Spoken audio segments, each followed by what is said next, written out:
திருமண உறவுல பாலியல் இணக்கத்தை பத்தி ஜோதிடம் என்ன சொல்லுதுன்னு ஒரு சின்ன பார்வை பார்க்கலாம். ஒருத்தரோட ஜாதகத்தை வச்சே அவங்களோட பாலியல் நாட்டத்தை எப்படி தெரிஞ்சுக்கலாம், அதுவும் கல்யாண பொருத்தத்துல இது ஏன் ஒரு முக்கியமான விஷயமா இருக்குதுன்னு ஒரு ஜோதிட ஆய்வு சொல்லுது. முதல்ல சுக்கிரன் தான் இதுக்கு ஆதாரம்.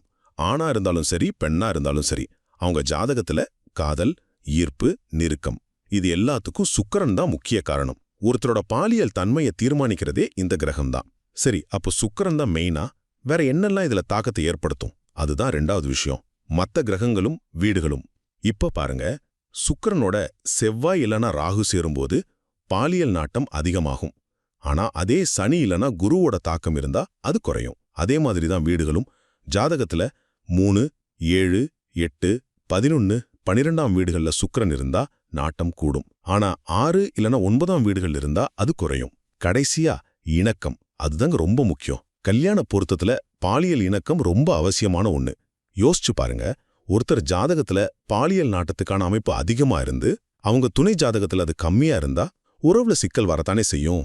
அதனால 2 பேருக்கும் ஒரே மாதிரி ஜாதக அமைப்பு இருக்கிறது ரொம்ப நல்லது. சுருக்கமா சொல்லணும்னா, ஜோதிடத்தை பொறுத்த வரைக்கும் ஒரு வெற்றிகரமான திருமணத்துக்கு மனப்பொருத்தத்தை போலவே ஜாதக ரீதியான பாலியல் பொருத்தமும் ரொம்ப அவசியம்.